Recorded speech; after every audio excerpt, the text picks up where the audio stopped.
Peace again, brother. You mentioned melanin in a previous video. That melanin is being sold in the market, and in many cases, it's even more valuable than gold.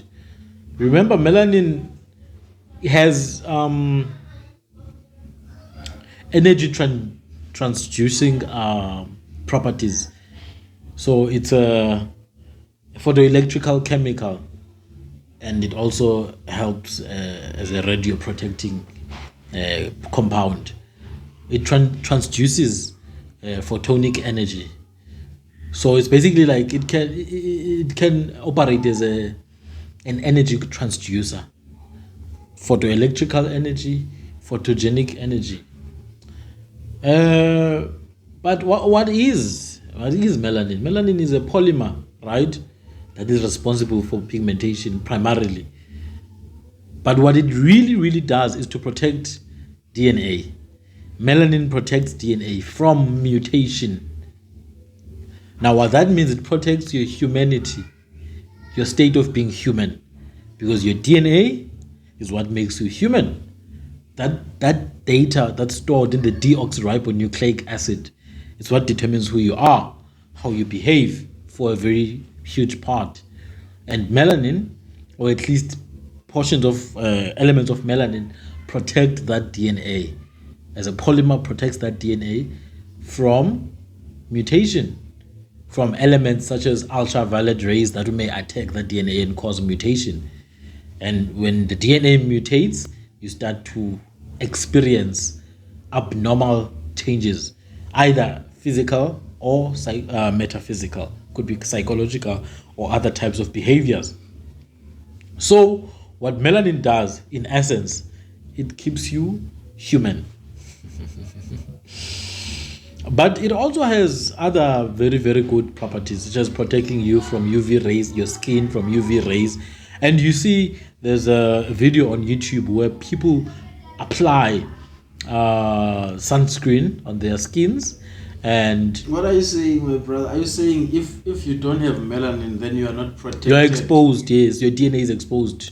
So your DNA can be mutated, and that's a danger. So I'm not going to delve too deep into it because YouTube might remove the video. But you see, there are certain things that people put in other people's bodies, especially pharmaceuticals. And some of those things have been rumored to attack DNA through DNA editing technology or gene editing technology. Melanin has a very strong role to play in that regard, to make sure DNA does not mutate. Because when DNA mutates, man, you can listen to people like Elon Musk, they talk about this. If you can make people's DNA to change and edit people's genes, then people can behave in any way you want them to behave. You can literally manipulate people from a genetic level. And melanin, for a very huge part, protects that DNA from mutation.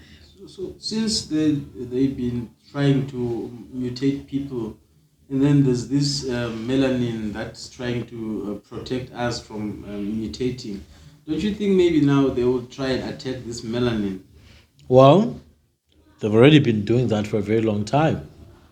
They've already been attacking melanin for a very long time. So firstly, let's look at what melanin is. It's a polymer, right? Which is an array of pigmentation. It's not just black. Now there's eumelanin, because there's different types. You have eumelanin, you have pheomelanin, you have neuromelanin, and I think alleomelanin, I'm not sure. But eumelanin is the one that's the powerful one that I'm talking about. It's brown and black. Even the word melanin itself is a Greek word that means black, dark. That's the melanin we have. We've got eumelanin. So melanin means dark. It means black, literally. So even the night is melanated. It is. When you are in the womb, melanin takes care of you. Yeah, because you are in darkness. In darkness, yeah. No, it is. Melanin means black. Even before the beginning, there was darkness. Yeah. So melanin has always been there. Wow. And it forms a huge part of not just skin, but how you feel as a human being, how you sleep at night, your sleeping cycles. You see, generally how you are as a human being, how you experience life. And I think it probably has something to do with rhythm. We need some facts in that regard, but I'm pretty sure it does affect how people, experience rhythm and frequencies and how people react to them. So, you, Melanin, is Yeah, I think we are very rhythmic people. no, I think that's a as you known once fact. mentioned, in ancient times, in war, back in the days, people used to even play drums Yeah, when they were going to attack. I mean, we definitely at a genetic level, man. You see, at a genetic level, there are things that make us different. For example, the gene for speed, or the power gene, as they call it. I think it's ACT3 sub 3, CTN3 or CT3N. I'm not sure about the name. I'll look for it. Maybe in another video. Adenosine triphosphate. Yes, I think that's the one. ATCP. Yes, and ATP. I mean, sorry. you see, there's certain genetic benefits that we have that give us an advantage over others. For example, if you look at short distance sprinting, people of a certain hue, of a certain shade, of a certain background have dominated that arena. Not just that, even in soccer, more increasingly now, as European teams are starting to open up to players of African origin, certain groups are starting to dominate in that regard.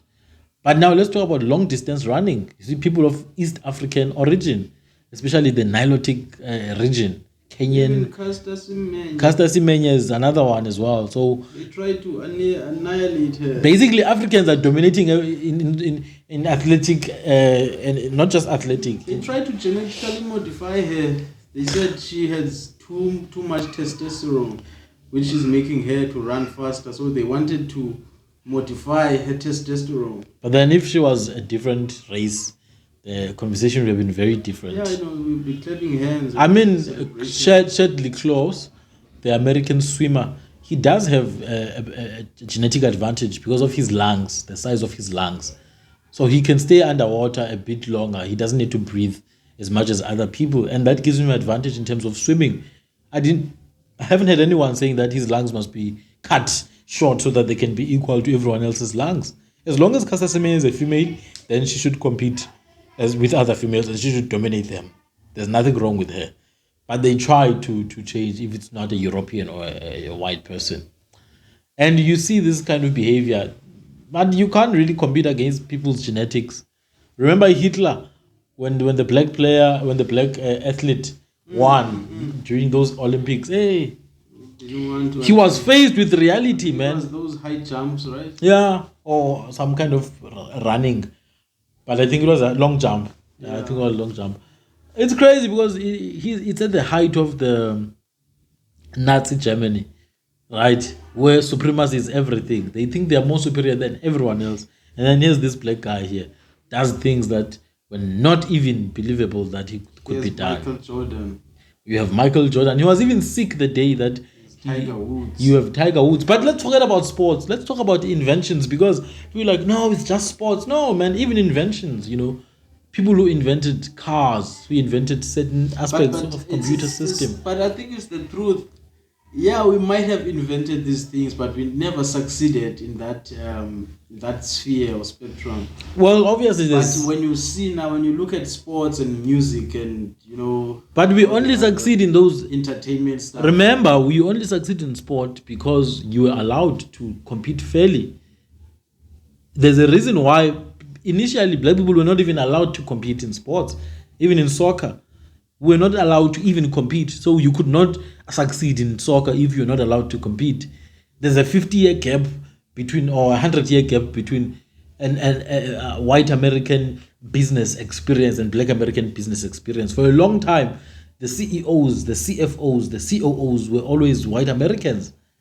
The car manufacturers, white Americans.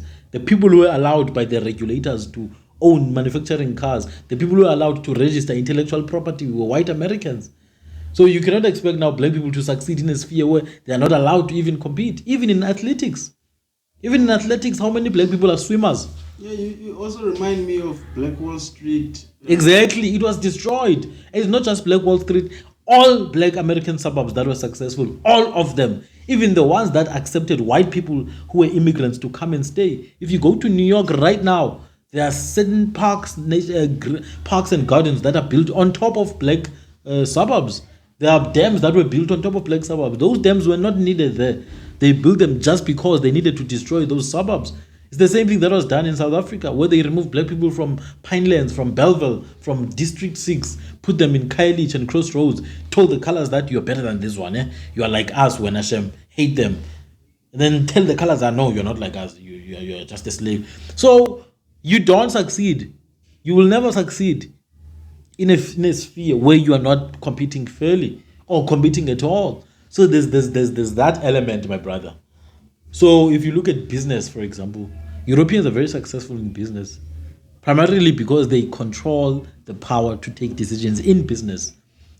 Remove them from that position, allow them to compete with everyone from the ground up, give it 15 years and you'll see the results are going to be very different. Just 15 years, 15 years, my brother, not even 100 years. They've had 200 years, 300 years of advantage, but 15 years you'll see difference.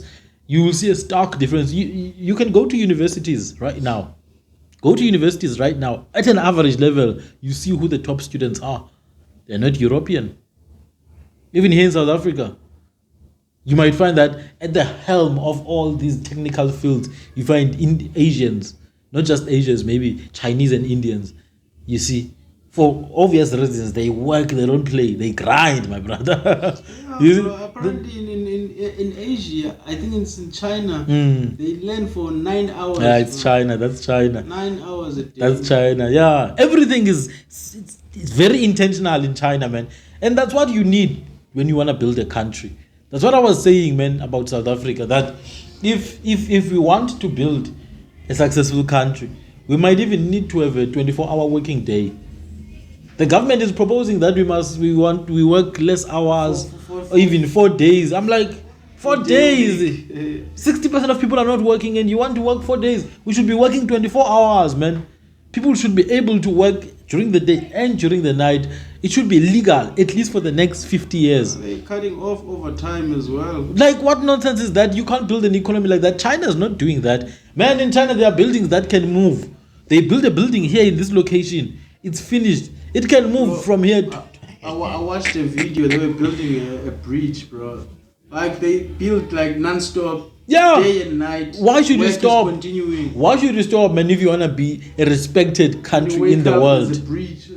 Okay. Exactly, man. Otherwise, you will never be respected in the world. And Africa needs to understand that. Can't just be crying about colonization, man. If you don't work, you need to work. Work, my brother. There's no other formula. You must work, Baba. You must work. Look at Singapore. Singapore, my brother. Singapore. They worked, amazing, man. Bro. Uprooted corruption and worked to be where they are right now. Japan did the same. Singapore is an inspiration, bro. Exactly. It's a city. It's the country of the future. It's beautiful what they've done, but they work. Those people work, man. They don't play. You can't be confused about this. You need to work and work. Then you will see the result. You're not gonna see the results by speaking good English. They even expand their land as well into the water. Exactly. That's innovation. You need to innovate. Their buildings are tall as... You need to innovate. That's the same thing. The most beautiful buildings are found there. Yeah. Look at Middle Eastern countries. They've been innovating because they're in a desert. They needed to find a way to make it work. You see, we've got an advantage here. We've got beautiful landscapes. We've got different biomes in one country. You've got fynbos in the Western Cape. You've got the Karoo in the Western and Eastern Cape. You've got the grasslands in the Eastern and KZN. You've got the savannah. You've got different...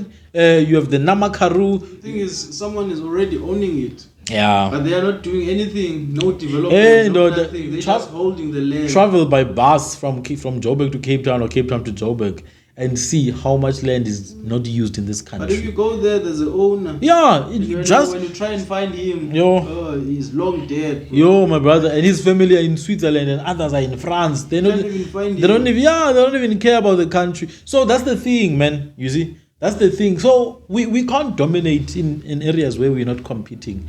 For example, if you go to your average, okay, maybe I don't know now, but when I was at university, in my first year class of actuarial science, there were black people, I'm not going to lie, but then the black people who were there had absolutely no social capital at all. Majority of the white people, they had someone that they already knew who was an actuary. So you go there, you don't even know what an actuary is. You thought it's an actuarial scientist because the name is actuarial science. And you know it's an actuary.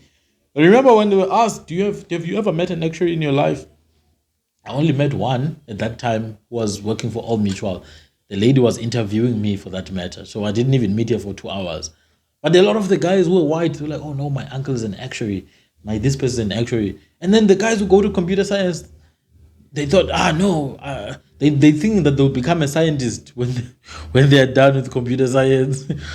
Hey man, that's another story for another day. Universities, we've been played. School. Yeah, we've been played, man. Yes.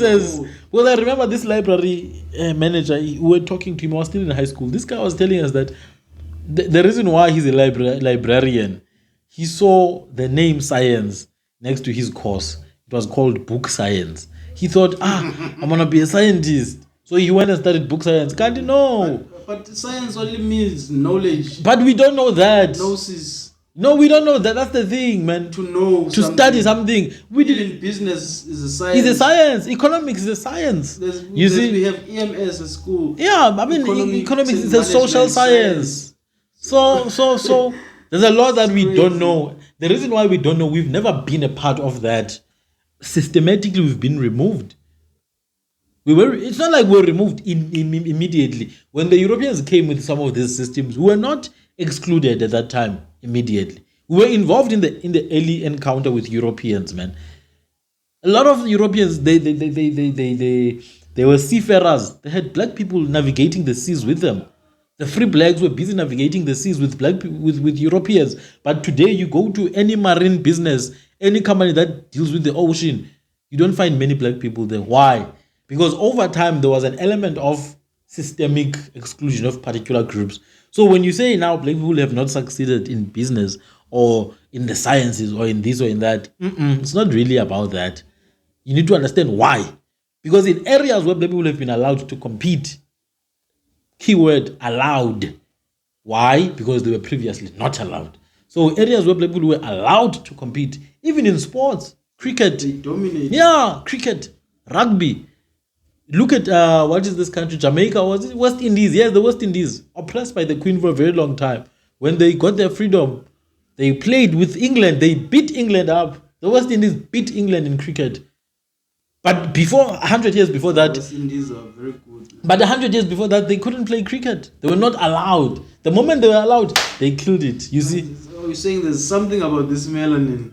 It doesn't matter if it's an African or is an Indian. Yeah, no, it doesn't matter, man. Because Indians have melanin, Native Americans have, even whites. It's just that it's not the same as ours. You see, it's there somewhere. The guys that you call gingers, they've got a particular type of melanin to their hair. Everyone does have melanin. Not the same. Amount. And not the same type. Our type is eumelanin, and that's the same type you find in some Indians, you see, especially the more Tamil and native ones. Even Australians. They've got they've got melanin. The Aboriginals, they tend to have a lot of melanin. Malaysians, Filipinos, all over Asia, man. All over Asia, if you go to them, there's even an area known as Melanesia. Black Asia, as they call it. They've got blonde hair, beautiful black people, nice blonde hair. Melanin, bro. You need, melanin is necessary, man. That's why there's this agenda that they are pushing for people, for black guys to marry white women so that they can keep their generations alive with this melanin in their bodies and stuff like that. Man, someone posted something. I'll be with you just now. Someone posted something asking if black people, especially the black Americans, will they still exist as an ethnicity in the future? Looking at the rate at how things are going. And I find myself saying that's a valid question. Because you see my brother mixing. Mixing is not good, man. Besides the fact that it comes with a lot of genetic complications. Mixing, you should mix. It comes with genetic complications, man. You see, mixed people, you need to study them from the very beginning. But then it does happen. It's not like it doesn't happen. I'm not saying mixed people are genetically what. I'm not saying any of that. All I'm saying that there's genes that are recessive and there's genes that are dominant. And if you're unlucky and you get the recessive ones, I'm sorry, but you shall bear the consequences. And this goes along many other things such as height, eye color. You see, my eye color is the dominant eye color. My skin shade is the dominant skin shade, fortunately. But I happen to be short, which means I got the recessive gene for tallness. That's why it's important to study genetics. What I said in the previous video, but people must learn about themselves. I mean, at that level, I'm not saying go and ask your mother, who am I? Then the mother will tell you, no, you are Mukwen. And then that's it. Go and study why you have skin like this, why you've got hair like this, why you've got skin color, eye color like this, why are you tall, what does it mean at a deep genetic level, so that you understand yourself for real. Why some people's hairline is this way, why some people's hair is this way. It's so important to understand this. I wanna look at something. There's a guy called Christiaan Barnard, but I want to, yes, Hamilton Naki. In the field of medicine, they will tell you that no, black people have not achieved anything. But the greatest multi-genius of the world, Imhotep, was a black man from ancient Kemet. Well, I wouldn't say, personally, as a black person, I wouldn't call him the greatest, because everything that Imhotep knew, he learned it from the ancestors. They say that the richest man on earth was an African as well. No, that one has been accepted widely. Mansa Musa. From Timbuktu. Mali, from Mali. Mansa Musa, the child of Abu Bakr. Abu Bakr is the guy who went and discovered the Americas years before Christopher Columbus. So there were no people there? No, there were people. So he discovered them too. To the Africans, he's the one who discovered them, to the modern generation at that time. But then there were people already in the Americas, man. Look, dude, have you seen the civilizations in the Americas? The pyramids that they built in mountains, my brother. They've been, you can't, it's hard to explain it. There were civilizations upon civilizations upon civilizations, stretching back thousands of years. But then the Mansa Musa's predecessor, I think his uncle, he went with 3,000, a fleet of 3,000 ships. He went to the Americas. And there's evidence that he landed in places like Mexico, South America, and possibly North America, such as the USA today. But they won't go that far. They'll just say South America because it's factual that he went. So they'll say, no, he didn't go to North America, he went to South. The moment they say they limit him to South America, then they say the blacks who are in North America are just slaves, Shem. They don't have any claim there. Because the moment you accept that Mansa Musa even went to North America, then the questions will be raised. Where are his descendants today? Then now it will come to pass that some of these blacks... Even if he didn't go, the same question can be raised. Yeah. Didn't maybe some of his descendants go to the north? There's no other way. No other way. They're there. So Mansa Musa was the richest man in history. His predecessor was a seafarer. They went across the world discovering places. So the idea that Europeans discovered anything is complete garbage. But then I want to talk about Hamilton Naki. Hamilton Naki is said to be, he was the assistant of Christiaan Barnard, who performed the first heart surgery. But can I tell you that it's actually Hamilton Naki who performed the heart surgery? He was a Xhosa man from Edutwa in Cape Town, Christiaan Barnard Hospital. I think he was in Gugulet. He lived in Gugulet. Yeah, I think, he lived Kualanga. He lived Kualanga, but he's from Edutwa. He performed the heart surgery. I was skeptical about that in the beginning. Until I did a bit of research, man. There was actually white people who admitted, white people who were there. They admitted that no, he performed it. He performed the heart surgery. He performed even the liver surgery. The first one. Yeah, the first heart surgery in the world was performed by a black South African Xhosa man. Uneducated. So-called. According to Western standards. Himself. Yeah, that guy, man, performed a heart surgery, and when they were taking pictures, they used to push him to the side. No, wait there and then they would get all the prizes, the Nobel Prize and all that. But then he's the one who performed the heart surgery. But not just heart surgery. That guy performed an even harder surgery, an even harder procedure, the liver surgery. A liver surgery. Show me a European who's uneducated who can do that. Please show me, my brother. Forget about Hamilton Nagi. Well, don't forget, do more research about him. In Uganda, before the Europeans arrived, a successful caesarean section, as they call it. Caesarean section, the assisting of what? Of women to give birth successfully through surgery. It was performed in areas like Uganda successfully. But forget about Uganda, man. My mother personally, she used to tell me what they used to do when a woman is pregnant. They knew exactly what treatment. Excuse me. They knew exactly what treatment to put that woman under in order to make sure the pregnancy goes smoothly and successfully. They knew exactly what they need to do without going to some European clinic. So these are things that people with melanin are doing, my brother. And I'm not saying that because you have melanin, then all of a sudden you'll perform a surgery. All of a sudden you'll be the best in the world. There's a lot of black people who are not successful at anything. What I'm saying is people's abilities have been downplayed. But because of the strong spirit of resistance and the strong spirit that our people have. You marvel at that as to like this nation that has been suppressed. But you're so strong. Oh my goodness. Remember in your workplace when you had achieved a good achievement, what did the white guy next to you say? No, man. Let's rather not. Oh, wow. You come from such a difficult background, from far in the farms, man, and you achieve this. You didn't even come from a farm. He's so delusional. That's their idea that these people, they achieve so much hardness because of their system. So I've just told you people that have made great strides and innovations in the medical field alone. Black people, heart surgery, the middle ear transplant. Black man from Limpopo, Baba, successfully, first one in the world. The first car. Frederick Douglas, yeah. First car, official car manufacturer, but I'm pretty sure there were earlier ones. I'm pretty sure, 100% sure. My brother, I've come to, you see, when you start to really realize that people have been doing these things for a very long time, man. People have been doing these things. We were just fooled to thinking that they just came now. No, it was Henry Ford. No, it was not Ford, man. It was not Ford. Ford took it from someone else. But what these people did now, they realized the power of scaling.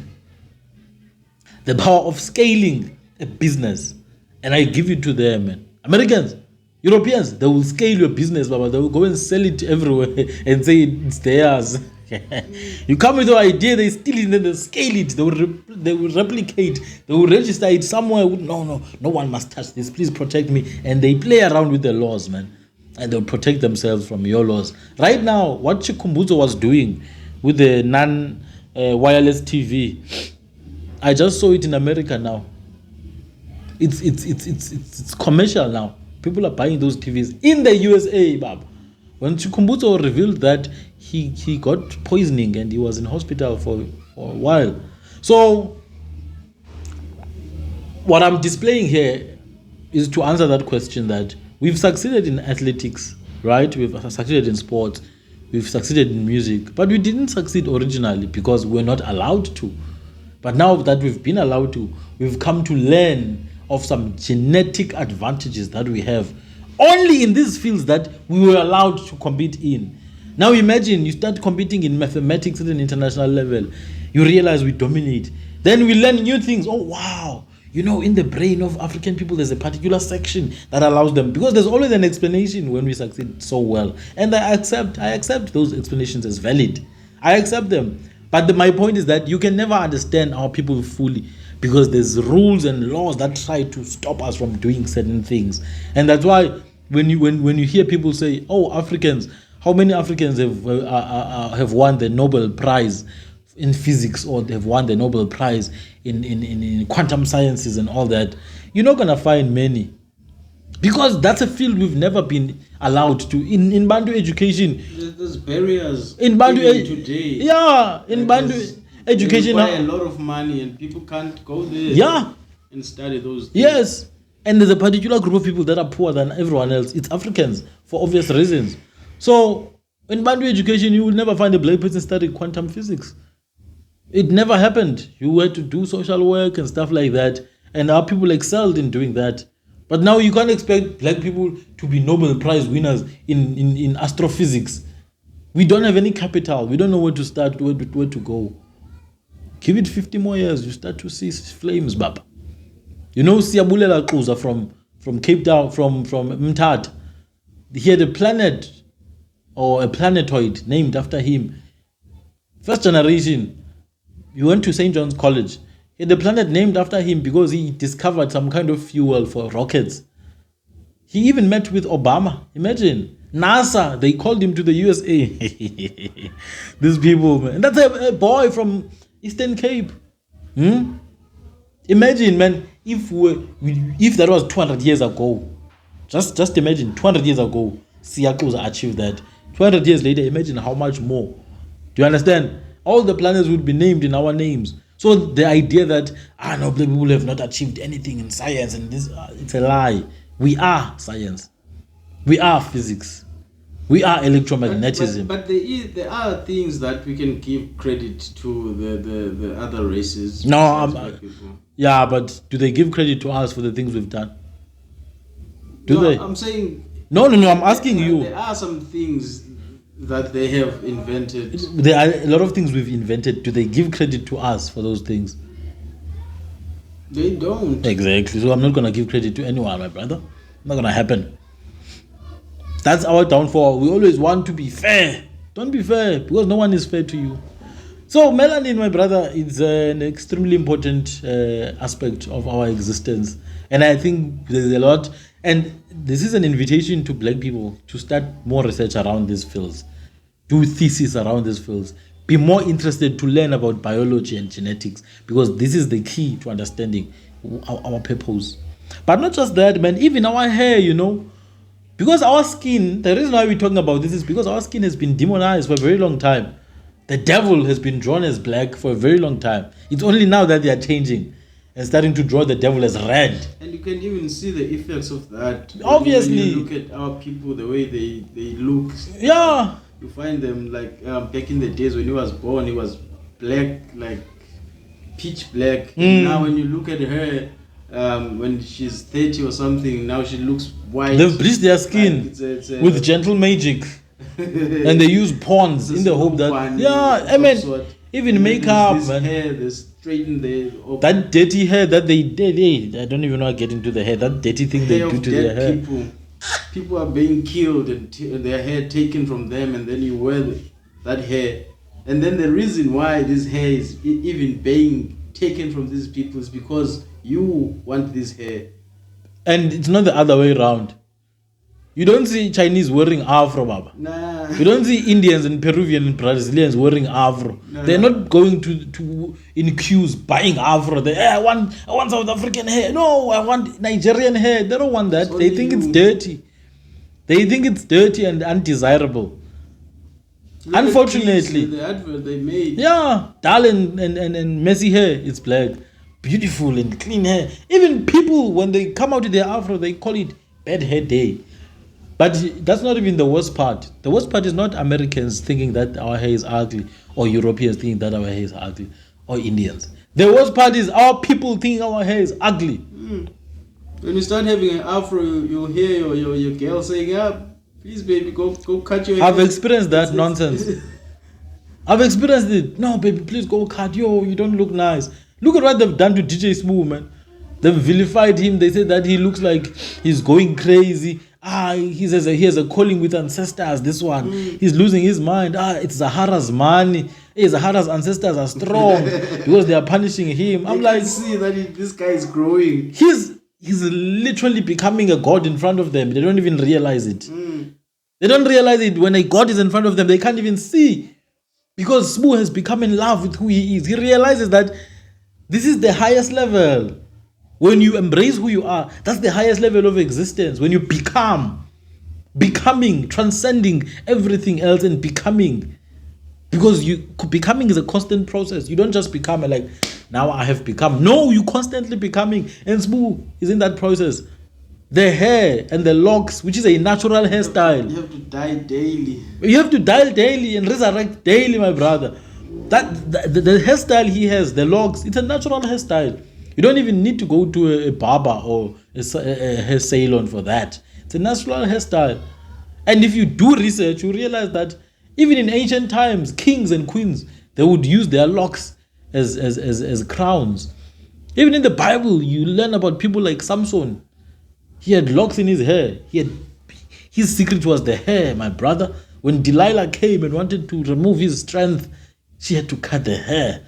His locks. If you learn about Samuel, the prophet, he had locks in his hair. Even the kings, they had locks, my brother. But forget about the Bible a little bit, or not forget, do more research. Go to Egypt. You go to the first dynasty. You look at the hair of the pharaohs. They got the hair that is locks, and that's a crown. The locks were literally a crown, the most ancient crown. Yo. No shading. But we can do it like this. Okay. So the hair was the most ancient crime, even in Egypt. But we'll do a continuation on the hair. Peace.